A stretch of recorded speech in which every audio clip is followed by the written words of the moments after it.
Hi, and welcome to The Purposeful Banker, the leading commercial banking podcast brought to you by Q2, where we discuss the big topics on the minds of today's best bankers. I'm your host, Alex Habet. So I hope you had a chance to tune in last time and catch my conversation with Dr. Leda Glyptis.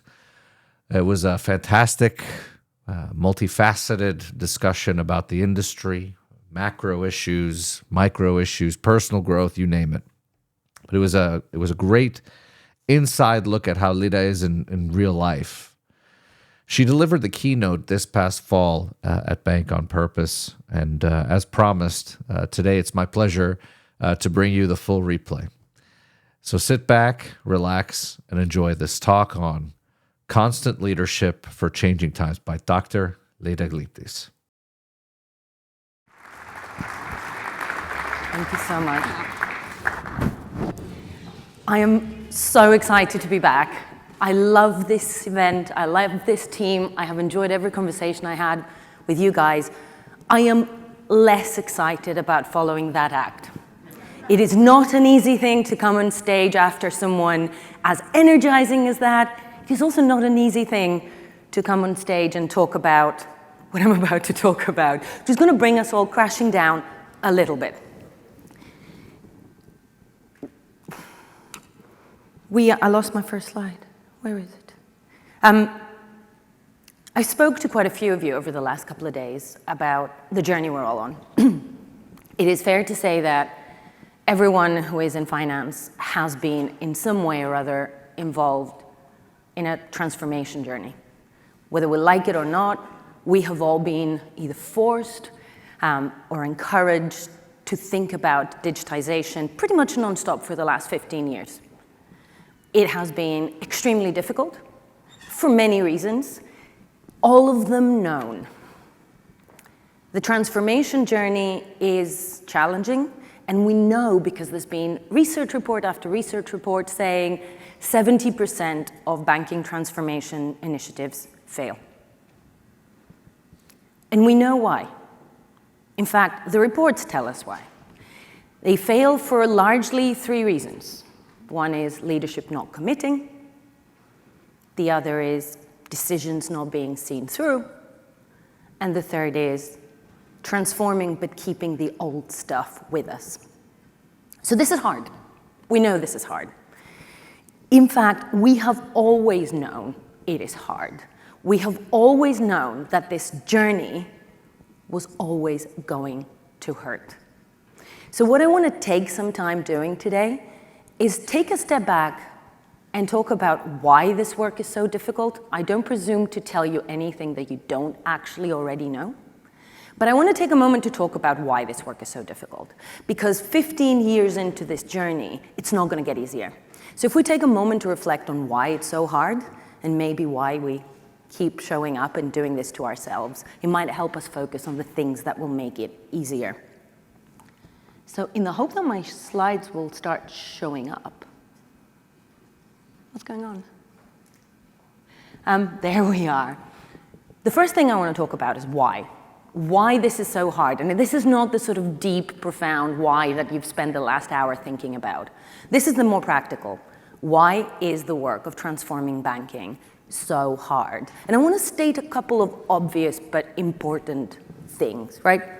The very first one is that although banking has changed a lot in the last few years, of course it has had relative stability for a very long time, actually more than any other industry. The early age of banking was a little bit of like opportunistic pirates, right, if we're honest with ourselves. Finance emerged in the most dynamic part of our industry, of the world at the time. Our industry didn't exist, and we tried things and saw what stuck. So if you go right to the early days of banking, we found ways to finance war and trade and expansion. And it was a little chaotic, and it was highly, highly opportunistic. And the standardization and control that we're familiar with is actually very, very new relative to, when the first central banks appeared in the 1300s, whatever it was. But fairly new compared to the story is still a long time. So the first thing we need to think about as we go into any of our organizations is that not much has changed, actually, in 200 years. That's a terribly long time. I worked for BNY Mellon for many years, and the first time I went to our New York office, very starry-eyed, as you can imagine, One Wall Street, iconic. I was so excited about it. Walk in, that office doesn't exist anymore, by the way. I walk in, and Alexander Hamilton's desk was preserved with rope all around it. I don't know if you guys had the opportunity to see it.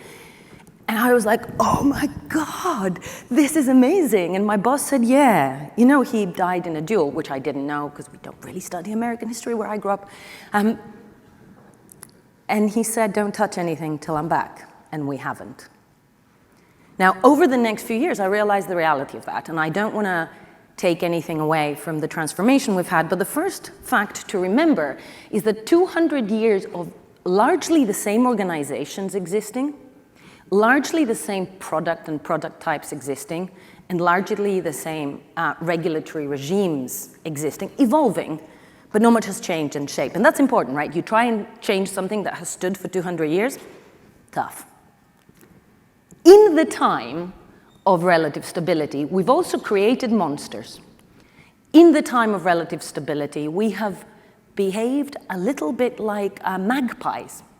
We have collected different technologies. We have collected different systems. I did not create this. This is an XKCD cartoon. If you're not familiar with XKCD, it will be the first of my gifts to you today. It's hilarious because it is true. Now, why am I showing you this other than it's real? This is most of what our organizations look like.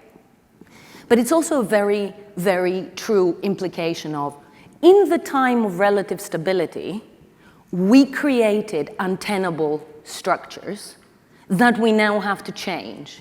And not only do we not know exactly how to change them, because in this time of relative stability, a lot of whys were forgotten. Why do we do things a certain way? Because we always have. In that context, we also have this behemoth. Each box of this behemoth has its own logic, comes from a different era, and I will come back to that in a second, does different things, or is capable of different things, some of which we haven't used for years, is maintained by different teams, and nobody's 100% sure what will happen if we switch it off. So of course it's hard. If somebody says, come in and change, I don't know, your customer master, you're like, okay, I know which one it is, but how do I take it out and bring something else in without this whole thing toppling? It's hard. It's fundamentally hard, which is why people delay it, which is why people prevaricate, which is why people try to make it the next guy's problem. Of course it's hard. Would you want to be the guy who pulls that bit out and watches it topple? No. So this work is hard because of that. Of course it is. But it's also hard because of how we spend our days. I have been in banking for about 20 years. I have never known a banker of any level of seniority that didn't have back-to-back meetings every day. Usually half-hour meetings. Now with Zoom, at least you're not going to be late for the next meeting, but invariably you would be late for the next meeting because you can't teleport and your meetings are back-to-back. You usually read the agenda for the next meeting in the lift, if at all, or scroll through your emails to figure out whether there was an action you had to do. You're emailing so that your inbox doesn't explode at the same time as sitting in a meeting, right? You're doing 3 things at once, back to back, usually for 10 to 12 hours a day. You tell me that you have original thoughts, and I'll call you a liar. It is humanly impossible to work the way we work, back to back, context switching immediately, doing 3 things at once, and find time in that day for anything other than the job at hand. And the job at hand is complicated, and there's pressure, and there's always a fire to fight. So of course it is hard to make change stick when you work like that. So yes, 200 years of stability, slightly chaotic technical infrastructure, and immense pressure on the human through the ways of working. But that's not all. There is one more reason why this is so hard, and that's us. Now, if you're thinking that red stapler looks a lot like the stapler in Office Space, that's because that's exactly what I'm referring to. If you have not seen Office Space, this is my second gift to you. If you have seen it, you know exactly what I'm talking about. But I have to tell you a little story about the first time I watched Office Space, because I didn't laugh at all. It crushed me. I had my first banking job, so we're going back a very long way, and I worked for what then was the biggest investment bank in the world. Their fortunes have shifted, so you can probably guess who they are. But at the time, it was huge. And it was such a big thing to be working for them. I had arrived. And as the film says in its strapline, work sucks. And in a big organization, particularly when you're young and junior, work does really suck. So watching Office Space, watching all of these people going about tasks that were not contextualized or explained to them, being bullied by their bosses, being sort of thrown to the wind, being always the one who has to pick up work that doesn't necessarily make sense, who's constrained and their individuality is not welcome. I did not laugh at all. I also had a red stapler, just like the one in the film, so it felt a little bit too close to home. But the reality is the vast majority of people go to work and go through the day, and they feel helpless or trapped or too small to make a change. And I would tell you now that back then I was all of those things. But what I have seen in the 20 years of doing this work is that even the most senior people often feel that way. I have spoken to CEOs who go, well, I don't have the people to do that. I said, what are you talking about? You have 160,000 people working for you. You can't find 3 to do this initiative that you say is important. But that learned helplessness, that way of working, is actually one of the biggest reasons why this work gets stuck. So yes, it's relative stability, and yes, there's technical complexity, and absolutely the way we work is awful. But we have also been conditioned to see the walls of the office around us as more permanent than they need to be. And the way we show up for work actually becomes the biggest obstacle to the change that we profess we want. And I believe we want it. And yet we're becoming one of the biggest obstacles to it. Now, arguably, you're going to say, well, that's not helpful. That's everything. If you guys have seen How to Train Your Dragon, I'm keeping the cultural references coming here. There is a scene where Hiccup goes, what's wrong with me? And his trainer goes, well, you just pointed at all of me. How's that helpful? Where do I even begin fixing this if you just pointed at all of me? And I realized that's exactly what I just did. I just pointed at all of it and said, look, for all of these reasons that are so entrenched and so systemic, this is hard. So I did exactly that. The interesting thing is, we know. I didn't tell you anything you don't know. None of what I said is a surprise to you. We know all of this. And yet here we are.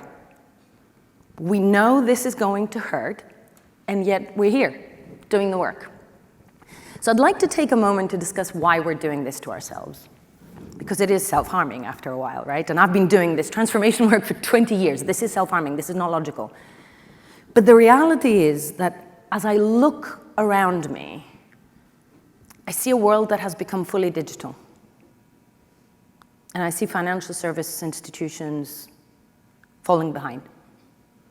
And when we started this, and I mean, like 20 years ago, we didn't know digital was anything other than your stereo at home, right? That was the only digital thing in your life. And then 15 years ago, it started coming into our offices, and we had a fundamental belief that we were in control of timings. I remember working with a variety of banks over the years, and the realization that this stuff is happening to us is, I'd say, about 5, 6 years old.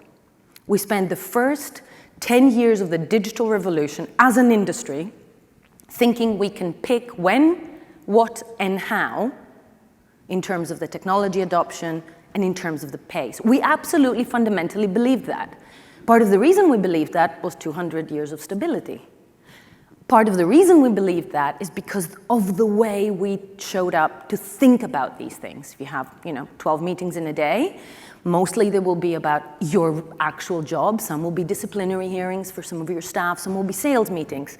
You go to risk committee, and somewhere in all of that, there would have been a 15-minute presentation from a junior shaking in their boots about how distributed ledgers are really important, or how you should think about data governance for your API infrastructure. And just the way we thought about things wasn't conducive to moving at pace. But now we know that we're falling behind. So part of the reason we do this to ourselves is because we know. We've all been in this way too long to back out now. It hurts, but we know we have to speed up. And we also know what holds us back. And that's both the most frustrating and the most liberating thing, because the reality is we know where this falls short. It's the way we make decisions. It's the way we understand and measure risk. It's the habits. It's us. It's the red freaking stapler. So let me tell you two little stories. I fear they might resonate, but they show exactly how the way we've always done things is the biggest obstacle. It's actually not a technological question, right? It's how we show up and make decisions at work. So my first story is about death. I used to work with this bank in Scandinavia, very big bank, in a small country, right? All the Scandinavian countries are actually fairly small in terms of population compared to what you guys are used to. But we're working with this bank, and we had a risk meeting. So I've been going to risk meetings all my life because, of course, risk committee is the #1 guardian of technology transformation. You don't want it falling over, right? So we were tracking a variety of risks, and what happens in a lot of, actually all over the world, is that business language is always English. But there's always something in either the spoken meetings or the decks in the local language. So there were a couple of things that I was like frantically checking on Duolingo to see if I had understood them. And then in capitals on the risk log was death. I'm sitting there going, what's that initials for? That has to be initials, right? You cannot have death on the risk register. Only you can, because if your core banking infrastructure is COBOL-based, which it is for the vast majority of banks, you have a couple of problems. The first problem is that COBOL engineers are getting old. COBOL is not really taught at universities anymore, although some banks are funding courses of what I like to call retro programming. But imagine, and if you're lucky enough not to know what I'm talking about, hold on to that innocence. Because COBOL systems are older than me, very often, and that's not a great age for a system, to be honest with you. And they have a natural language component. Now, natural language component, when you sit in a market the size of yours, fine. But if you're in Denmark, if you're in Norway, do you know how many COBOL engineers speak your language? So we were tracking the health of 7 people as part of that risk committee. Because those guys die, you have a systemic event. Is tracking the health of 7 people more sensible than changing the system? We all know the answer to that, right? And yet, the way we work made it more sensible to track death and type death in your risk committee meeting minutes, week after week and month after month. And nobody went, that's insane. So fast forward to a couple of months ago, I was doing an AI adoption workshop, closed door, with regulators in the room. It was so much fun. It was actually a lot of fun, but mostly because I'm not a banker anymore. It was fun for me. No one else in the room enjoyed it. But what can I say? So I had someone in, and I brought them on purpose, cat, pigeons, you know, from the University of Ulster, professor from the University of Ulster. And after we got past the fact that no one could understand his accent, because it was even more weird than mine, he said that his team have created a bespoke ChatGPT equivalent that can take COBOL code in English or Spanish. They had not branched into the more difficult languages, but that piece is the easy piece, and drop it into Python. So I can take all of your aging, crumbling code that only like 5 people can fix, and that creates all sorts of dependencies and risks, and put it through this AI capability and translate it into Python, which is so much easier to find engineers for, and actually more in tune with a connected digital world. So what the professor was asking the regulators in the room was, what would it take for you to be satisfied we've tested this adequately? Which is a very good question, right? Because this solves so many problems. This is actually the best AI use case I have ever seen. And the regulators were quite thoughtful about it. They thought about the sort of resilience tests, et cetera, et cetera, et cetera. There were a couple of banks in the room, and it was like, what would it take for you to say yes to this? And they all said, I'll go third. So problem number one, right? The way we are willing to still embrace the risk of inaction is a human choice. It is not a technical choice. It is a leadership failure that we condone day after day. I have to incite this meeting to rebellion. If anyone tracks death in one of your meetings, you have to say this is insane. Until this changes, nothing else will, right? My next story isn't as mad. Well, actually, it is. So when I worked for a very big bank, I am old, so way pre-Zoom. Remember when you were on WebEx all day? With the phone and the emailing? So I petitioned my boss for a Madonna headset, the ones that you could walk around in. I loved those things, but they were not standard issue for the bank. So in order to get that headset, I needed my boss's boss to approve it. $140 plus VAT. I remember the amount because it was about 15 years ago, so it was not cheap. But at the time, my job was to write proposals for our engagement with emergent technology partners. So I would digest information and underwrite the bank's API infrastructure, which I did. The bank's positioning for digital assets, which I did.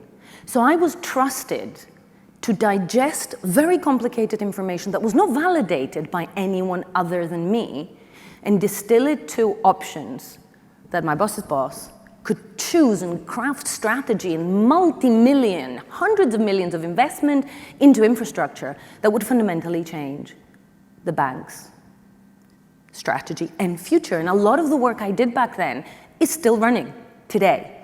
So me not being allowed to sign off for $150, $40 plus VAT wasn't a question of trust. I was being trusted with a lot bigger decisions than that. It's just policy. A stupid policy. Because my boss's boss actually took the time and signed off on this within a day. She was, at the time, the president of the bank, the president of a globally significant financial institution. So the question I want you to think about is, what was she not doing while she was signing off from my headset? And before you say it can't have taken very long, I wasn't the only one. So you have the trust question. You're actually trusting me with things that are a lot bigger than this, problem number one. But also the hierarchical nature of decision-making means that the people who should be doing the hard stuff are spending time diverting energy, breaking up their day to do stuff like this. Do you really need the president of the bank to sign off on this? What is she not doing when she's signing off on my headset? The trust piece into the decision-making abilities of the people you've hired to do the work is big. What you're not doing as a leader when you're making the decisions that hierarchical habits have put on your plate is actually even more important. And I know that we were encouraged to not think about money, but please do. Think about what that cost in terms of her time on top of my $140 plus VAT. So these things happen every day. And I know I have picked two slightly ridiculous examples, but these things happen every day.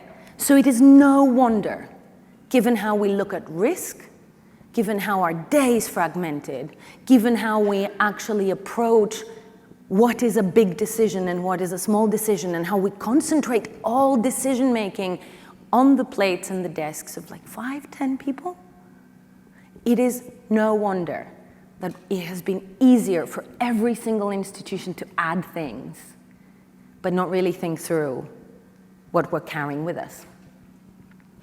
It has been absolutely logical to spend the little time and energy we have to explain why we should add this system, why we should pilot this technology, why we should think about this thing, without going through the logical implication of, well, should we switch off the thing that was there before?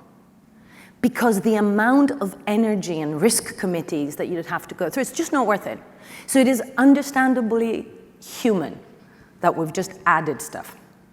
So now all of our organizations are like museums of technology. You can go back in time and forward in time, and you'll have things from the 70s sitting alongside your latest AI pilot, which is fine until you start doing the math. Because the reality is that unit economics hasn't been something we've worked through holistically inside banks. I did a closed-door session with one of the biggest clearing banks in the world, and I do love the clearing banks because they have such a different view of the world than the rest of us. But I was talking about unit economics because it's my favorite topic. It's my little violin. I will go back to unit economics all the time. And the most senior decision maker in Europe for them said to me, I don't have the problem you're talking about because I don't get cross-charged for these systems. Well, that's fine then, isn't it? But the reality is that's how we're trained to think, right? And in that day of fragmented meetings and running between things, you're not going to revisit how the entire organization thinks about money. There's a team for that, right? Only nobody asked them to do this. So fundamentally, everyone comes to work and, does the thing with a stapler. And they don't think about this. So this is less fun than the other two gifts I gave you, but please take a moment to think about your cost footprint as an organization. Because as we move into this digital era, there will be things you absolutely need to have. You need to have them, and you need to have the right security provisions around them, and none of this comes cheap. And also, as the regulator globally is moving in a particular direction, you're going to need to have open finance enablement, whether it's part of your monetization strategy or not. There'll be a lot that you need to have. And I would argue there's a lot you carry that you don't need to have. And that is doing terrible things to your cost base. Because let's face it, digital services are expected to be cheap, right or wrong, right? In fact, as you move closer to retail, digital services are expected to be free, which is problematic because your organization needs to make money. And part of how you protect that margin is through the unit economics, whether you get cross-charged or not. I worked on a migration. I have war stories galore. I worked on a migration for a credit card issuance system. I have all the fun. And we got there, right? We were ready to switch off the old system. It had been a lot of sleepless nights for all of us, but it had succeeded. The data migration had succeeded. The product migration had succeeded. We had even simplified the product catalog. It was the stuff of dreams. Apart from the fact that we realized, just as we were going through the final risk committee, that the way we had done identity assets on the platform, which was so clever because it allowed you to have a full view of the customer and everything they did with you, it didn't allow for people on witness protection. So we couldn't create a sort of alias on the system. No, it wasn't a use case. We didn't think about it. Now, my question to the risk committee was, how many are there? And can we do it manually? The answer from the risk committee was, that's not a foolproof solution. Manually does not meet regulatory standards. So let's keep that system running for 4 people. Unit economics. So part of why we do this to ourselves, the people who show up and do this work, is that we can do the math of what actually this means. That combination of holding on to things because it's just too scary to switch them off, or it's just easier to kick it down the road, and adding new shiny stuff. The people who show up to do this work can actually do the math. And the more you know about what's under the hood, the scarier those numbers get. So if you can get your organization one step closer to having a holistic cost view of your tech footprint, you would be that much closer to getting a lot of your digital initiatives reframed in an entirely different conversation. So I think part of why we show up is that we get this, and it's really frustrating. We know the answer. We can fix this. If only we can get people to look at the bigger picture differently. But I also think for those of us who are bankers, and I know that Matt said earlier that none of us actually dreamt to be bankers, right? Like, it's not a little girl's dream. I definitely didn't. And we had this conversation over dinner the other night, like, how did we all end up here? But we've all ended up here, and I think we all find a love for the game, which is what keeps us here. And the reality is that unless we change some of that stuff, work really does suck. Like, for those of you who have seen Office Space, my man with a red stapler burns the building down.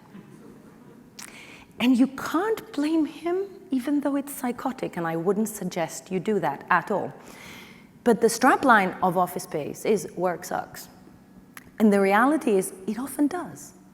It often does, because it is often punctuated with deep frustration. Because none of the things I've told you today are things you don't know.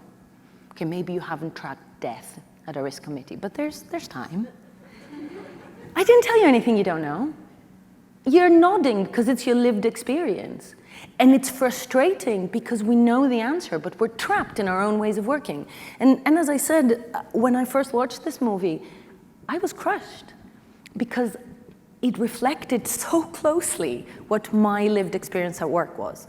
And one of the most scary things as we go through life is that even as we get to seniority, where we have a more holistic view, where we know what we need to do, that helplessness is often still part of our lives. Learned helplessness is actually one of the most dangerous things we bequeath each other. So I would say part of what we do here is actually, I don't want to call it selfish, but if we fix this stuff, work will get better for all of us, including the little me who's starting up now, who should watch Office Space and just laugh and go, oh my God, did these things used to happen? But I think fundamentally, and jokes apart, the main reason we do it is because we know it's important, right? I was looking at your purpose earlier, and I had this like really sort of deeply conflicting emotions because the reality is any banker knows that there are humans at the end of what we do. If you're a retail banker, it is very direct. But even if you're not in retail, I spend most of my life working in the securities and correspondent banking world. The humans are far, but the function isn't. Everything we do has a direct impact on the lives of people and communities, and we know that. I don't think there is a single banker who isn't motivated by that.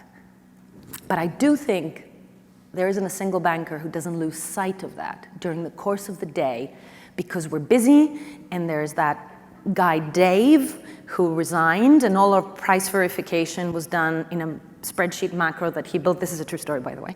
And Dave left, and now we have all of the exotic currency price verification tooling and logic in a spreadsheet no one else can understand. So yes, customers, and yes, people, and yes, communities, but the day-to-day. So one of the most challenging things is why people like us need to keep showing up.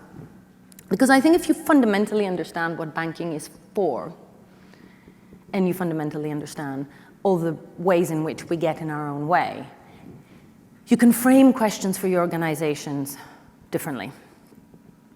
If I look back at innovation initiatives and transformation initiatives, I would say the three biggest pitfalls have been that because of how hard we make decision-making inside our organizations, we have gone for what I like to call self-referential product design. Products and services that make us look good, that allow us some column inches, that allow us some announcements, that allow us to say to the street, hey, look, we're getting with the program. Some of those have been on the ridiculous side, like the branches on the metaverse with a panther walking around. Why would you spend money on that, seriously? I got in trouble, actually, because I said at a stage like this that I find it ridiculous that a particular bank who was there, and I pointed in their vicinity, is spending millions of dollars on metaverse reports when their entire transaction banking system is still on Oracle FlexCube. they didn't like that. But I will say it again, because it's true. Because we have spent a lot of time and energy on these like mirror on the wall innovations. And I get why. It is actually reassuring to deliver something, to actually go live with something and go, see, we did it, we can do the next step. But the reality is, we've seen it, we've done it. It doesn't move the needle the way it needs to. So if I look back at the last 15 years, I give the banking sector a B-. We've moved along, we've done things, but a lot of the stuff we've done has been more about making us look good, making us look fighting fit, making us look like we get what is happening, and less about really moving the needle forward. And that self-referential product design is actually one of the biggest pitfalls of our unit economic conundrum as we face it today. I think the second piece is that if you really fundamentally understand banking, then you know that our job is to enable. Like, you know, when you first had digital gurus explain things to you, the example they usually use is nobody wants a mortgage, everyone wants a home, right? We get that.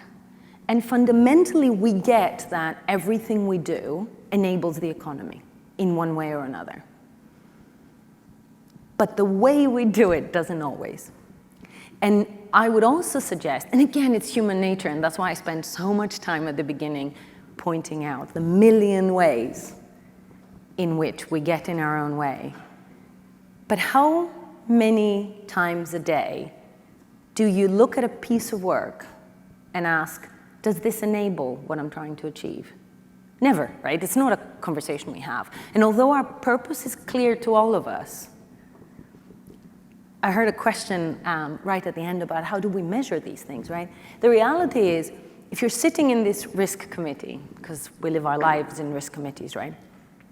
How many of the conversations have this as a parameter? I'm not saying it should be the only one.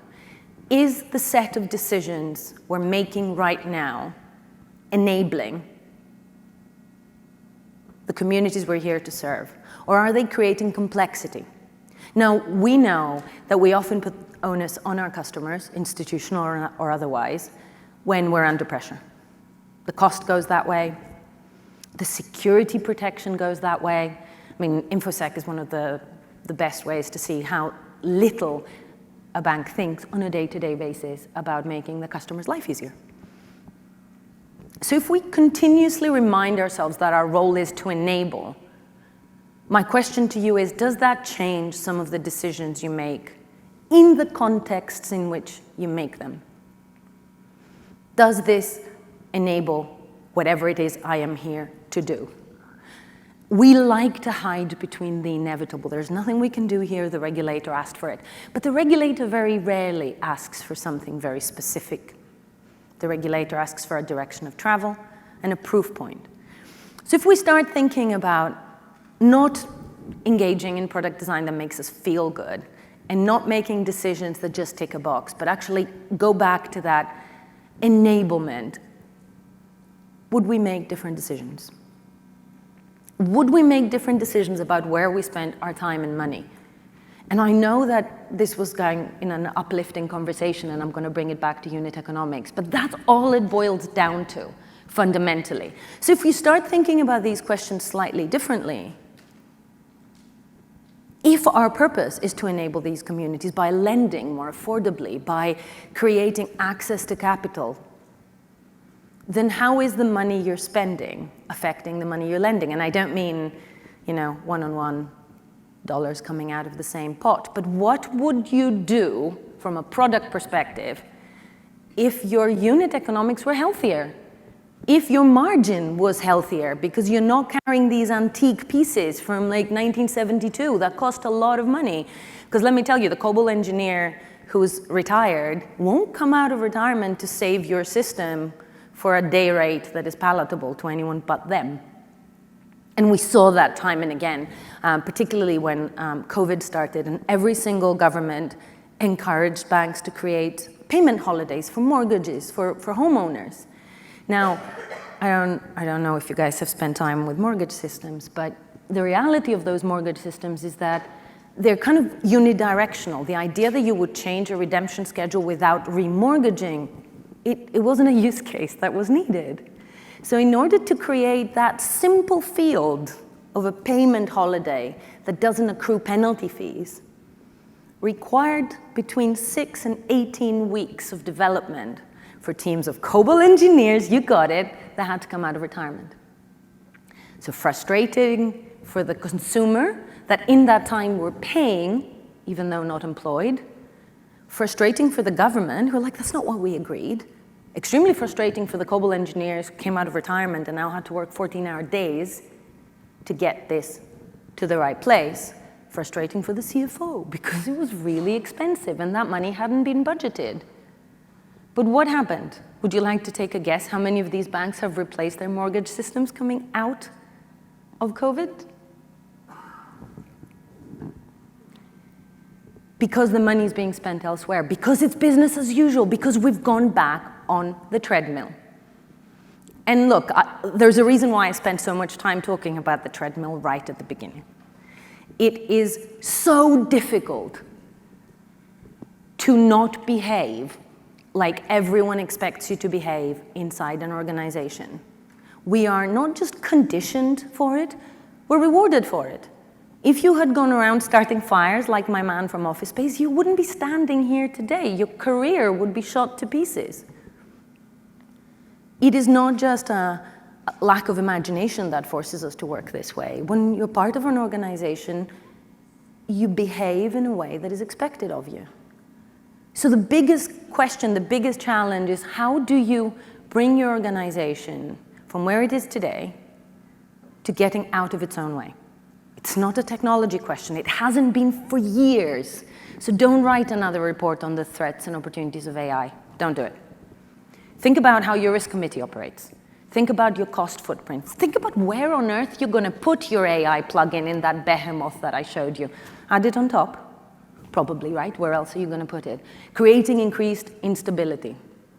It is extremely unglamorous when you're talking about digital transformation to be talking about risk committees and how we do RFPs and how we manage our day.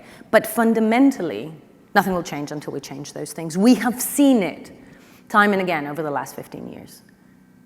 So why do we do it to ourselves? I think fundamentally, the answer is because we can, because we're here, because we have the knowledge required. There is nothing you need to know to transform your organization that the people in the room right now don't know. And there is a sort of right time, right place thing going on. And there's a time running out thing going on. Because if we have been on this journey for 15 years with very questionable results, and we reassure ourselves as financial services players that it's okay because all the others are on the same boat as well. And it's true, by the way, all the others are on the same boat as well. What does that do to the next 15 years? If you have seen any of the data we have on digital adoption, it's off the charts how quickly things are moving through those adoption cycles. If you've seen any of the data about the types of new technical innovation coming at us, it is faster than ever in human history. And of course, we have, Moore's law of computational capability. So this is all going to get harder.